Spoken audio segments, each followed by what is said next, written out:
The footage you are watching right now should not exist. It's physically impossible for you to be watching this. In the entire history of the American justice system, we've seen daring escapes, we've seen brilliant masterminds, and we've seen violent fugitives. But never, not a single time, have we seen a man break out of a maximum security fortress while filming his own documentary about it. Usually when a prisoner escapes, they want to be a ghost. They want to dissolve into the shadows, stay quiet, and disappear forever. But Hossein Nayeri was different. He didn't just want to escape, he wanted to be a celebrity. He wanted to humiliate the police, the guards, and the entire legal system. He wanted the world to see exactly how he did it. Imagine you're scrolling through your phone and you see a video of a man smiling, holding a bottle of Jack Daniels, looking like he's enjoying a rooftop party in Los Angeles. He pans the camera around to show the glittering city lights. He gives a thumbs up. It looks like a vacation vlog. But then you look closer. The man is wearing an orange jumpsuit. The rooftop is the roof of the Orange County Central Men's Jail. And the camera he's holding was smuggled into one of the most secure buildings in the United States so that Hossein Nayeri could record his own masterpiece. This isn't just a story about broken bars and tied up bedsheets. This is a story about a psychopath with genius-level IQ who manipulated a lonely English teacher into giving him the keys to the castle. It's a story about a terrified taxi driver who was taken on a nightmare road trip by 3 monsters. And it's a story of how 3 men vanished into thin air, leaving the FBI chasing ghosts while they were eating bananas and laughing in the back of a stolen van. But be warned, the man holding the camera is charming, he's handsome, but he's a monster. And if you watch closely, you're gonna see that this wasn't just an escape. It was an ego trip that cost innocent people their lives, their careers, and their sanity. The Orange County Central Men's Jail is a fortress. It's a massive concrete bunker designed to hold the worst of the worst. It houses nearly 1,500 inmates, and in the 28 years before this night, not a single person had ever escaped from the module Nayeri was in. It was considered architecturally impossible. To get out, you would have to cut through half-inch solid steel bars, crawl through plumbing tunnels filled with raw sewage, navigate a maze of pipes, reach a rooftop that's 4 stories up, and then somehow get down to the street without being seen by the armed deputies patrolling the perimeter. And yet, on January 22nd, 2016, at 5 a.m., a guard doing a routine head count looked into cell 65. He saw 3 men sleeping soundly in their bunks. He checked the list and moved on. It wasn't until 16 hours later, yes, 16 hours, that anyone realized that those men weren't moving. They weren't even men. They were piles of toilet paper and towels arranged to look like bodies. By the time the alarm finally rang, Hossein Nayeri and his 2 accomplices were already miles away, laughing at the authorities and recording every second of it. But to understand how a plan this complex happens, you have to understand the mind of the man who built it. Hossein Nayeri wasn't your typical inmate. He was a former US Marine. He was highly educated, incredibly fit, and terrified people not with his muscles, but with his brain. He was in jail awaiting trial for a crime so brutal, it sounds like fiction. He and 2 others had kidnapped a dispensary owner, taken him to the desert, and tortured him to find where he hid his money. When the man wouldn't talk, Nayeri didn't panic. He just got cruel. He burned the man with a blowtorch, and then, in a final act of horrific violence, severed the man's reproductive organ. This was the level of cold-blooded calculation Nayeri possessed. He had no empathy. He had only objectives. Now, inside the jail, Nayeri was a model prisoner. He was polite, he read books, and he watched. He was studying the jail like a structural engineer. He noticed things nobody else did. He noticed that the plumbing system behind the walls had a specific layout. He noticed that the steel mesh on the vents was old. But knowledge is useless without tools, and tools are impossible to get into a maximum security unit unless you have someone on the inside.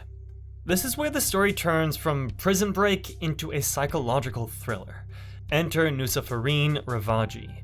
She was 44 years old, an English and second language teacher who worked at the jail. She wasn't a criminal.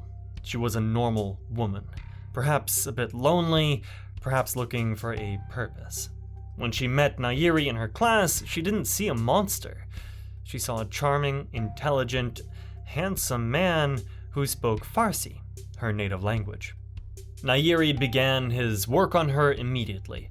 It was a seduction, but not physical. It was emotional.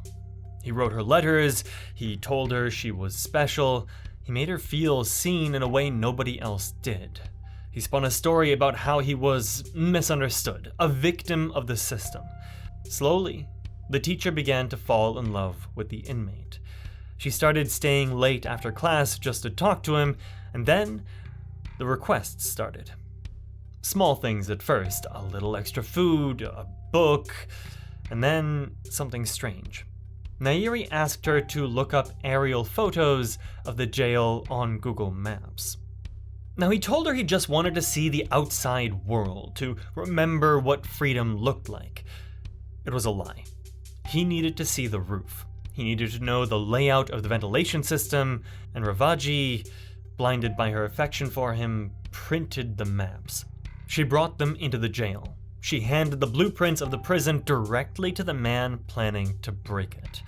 Later, she would claim she didn't know what he was planning, but she wasn't the one who brought him the tools anyway. Authorities identified an outside accomplice, Lok Ba-win, who smuggled in a package containing the blades and rope. Nayeri now had the map and the tools, but he needed a team. He couldn't do this alone. He needed muscle, and he needed connections. He recruited Jonathan Tiu, a 20-year-old gang member facing murder charges. Tiu was young, loyal, and physically capable. Then he recruited Bak Duong, a 43-year-old career criminal who had massive connections on the street.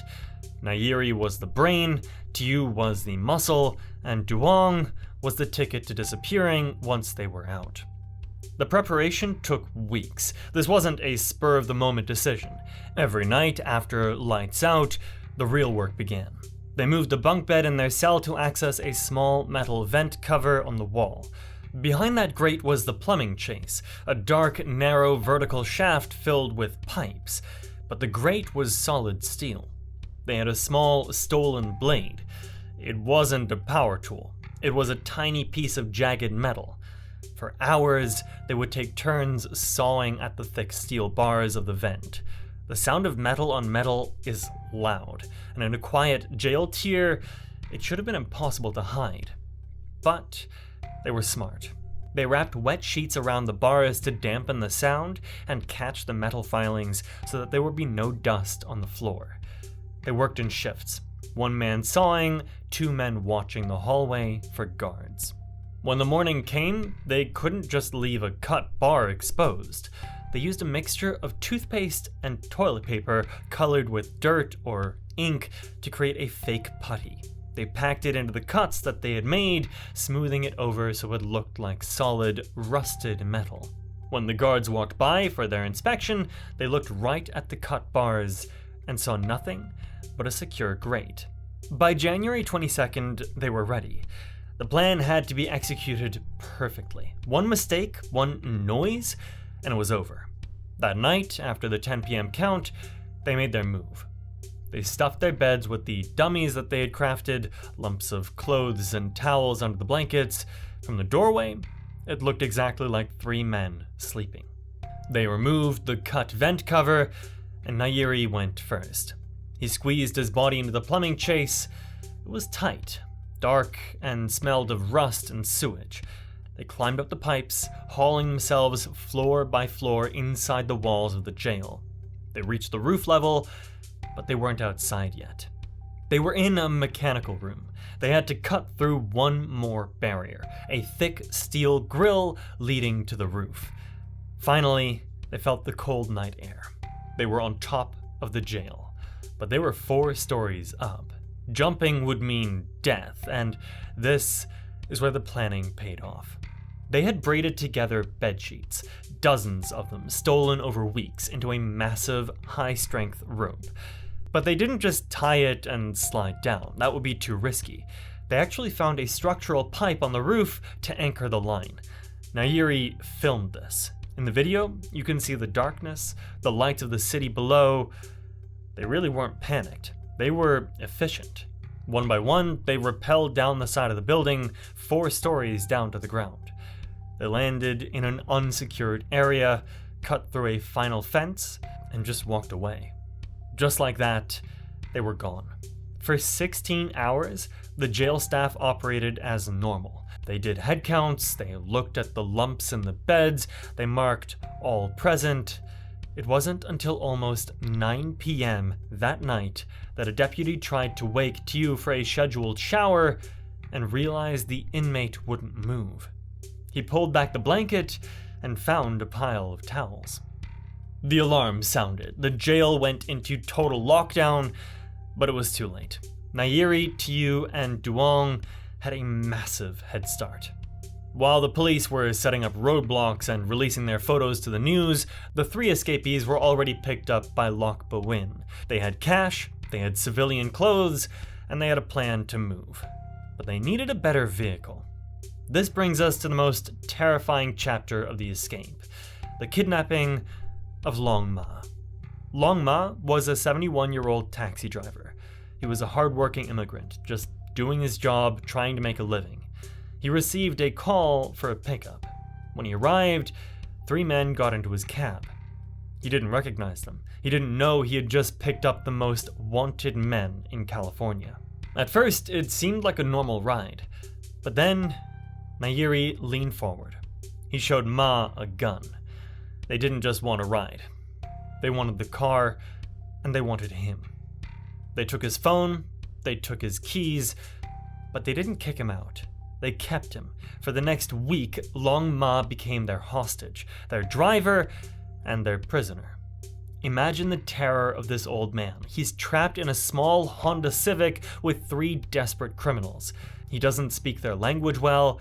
He sees the gun. He knows that at any moment, they could decide he is a liability and put a bullet in his head. They drove north. They were headed for the San Francisco Bay Area. During this road trip, the dynamic between the 3 escapees began to shift. Nayeri was the leader, calm and controlling. He actually tried to be nice to Long Ma in a twisted kind of way.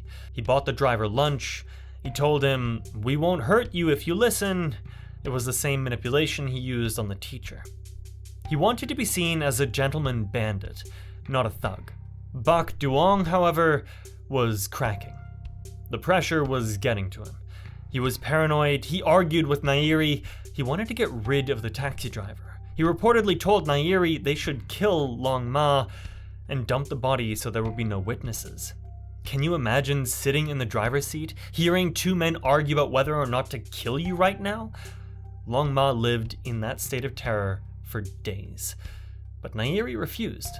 Maybe it was a spark of humanity, or maybe it was just arrogance. He didn't think he needed to kill him to get away with it. They arrived in the Bay Area. They lived out of the stolen van they had acquired, sleeping in motel parking lots. The footage Nayeri filmed during this time is surreal. In one clip, he's smoking in the van, looking at the camera, and monologuing about the media coverage. He says, "You know, we're scaring the hell out of people." He sounds proud. He's enjoying the fame. He thinks he's won. But the cracks were widening. Bak Duong couldn't take it anymore. The stress of the manhunt, the constant movement, and the fear of Nayeri's dominance broke him. On January 29th, 7 days after the escape, Duong did something unexpected. He separated from the group. He took the hostage, Long Ma, and the car and drove all the way back to Southern California. He released Ma and then walked into an auto shop in Santa Ana and surrendered. The police were stunned.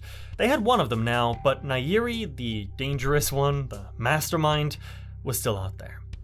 When Nayeri and Tiu realized Duong was gone, they knew the clock was ticking. They knew Duong would talk. They had to move fast. They took the white van, a GMC Savannah that they had stolen, and headed for San Francisco. Nayeri was becoming desperate. The fun road trip was over. Now, it was about survival. But Nayeri made a mistake. A rare mistake for a man so calculating. He parked the van near Golden Gate Park, a popular tourist area. It was Saturday morning. The area was busy. A man walking his dog passed by the van. He saw a window was slightly fogged up. He took a closer look. He saw a man sitting inside who looked familiar. The citizen had seen the news. He had seen the mugshots that were plastered on every TV screen in America, and he recognized Hossein Nayeri. He didn't confront them. He just walked away and called the police. "I think I see them," he said. "They are by the Whole Foods on Stanyan Street." Within minutes, San Francisco police officers swarmed the area. But they didn't use sirens. They approached quietly. They spotted the van. Nayeri saw them coming. This was the moment. He was a trained Marine. He had nothing to lose. The officers approached with guns down, screaming for him to get out. Nayeri looked at them. He looked at the situation. He calculated the odds one last time. Then he opened the door and ran. It was a foot chase through the streets of San Francisco, but Nayeri wasn't running to a getaway car. He was running to nowhere. He was fast, but the police were everywhere. Within 2 blocks, officers tackled him to the pavement. "Don't shoot, don't shoot," he yelled. The Hannibal Lecter of Orange County, the man who filmed his own escape like a movie star, was face down on the concrete, handcuffed by regular beat cops. No gun was found on him. A few blocks away, police found the van. Hiding inside was Jonathan Tiu. He was alone. The nightmare was over. The aftermath revealed the true depth of the failure at the jail. The investigation showed that the inmates had been working on the escape for months. They found the maps Ravaji had printed. Ravaji, the teacher, was arrested. Her life was ruined. She had lost her job and her reputation, all because she fell for the lies of a psychopath. She was eventually cleared of the accessory charges, but the scandal destroyed her career. But the most chilling part of this entire story is the video.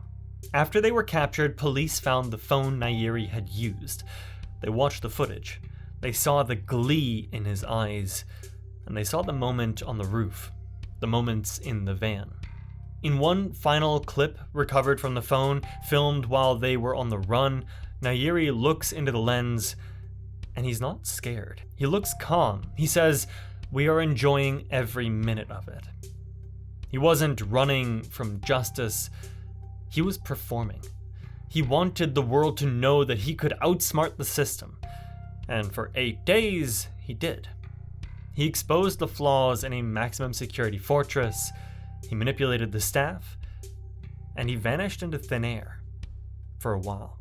Hossein Nayeri was eventually sentenced for the escape and for the kidnapping and torture case that put him in jail in the first place.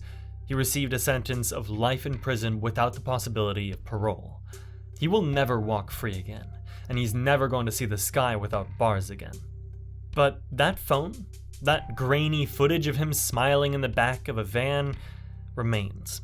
It's a testament to one of the most audacious and cinematic and terrifying prison breaks in history. A reminder that sometimes the most dangerous weapon a prisoner has isn't a shank or a gun, it's his mind. And for Hossein Nayeri, the escape wasn't just about freedom. It was about show business. And he made sure that we would never forget the show. If you enjoyed this prison break case, check out the channel. There you'll find many great stories just like this one. If you like what you see, please subscribe. I'd be very grateful, and I'll catch you next time.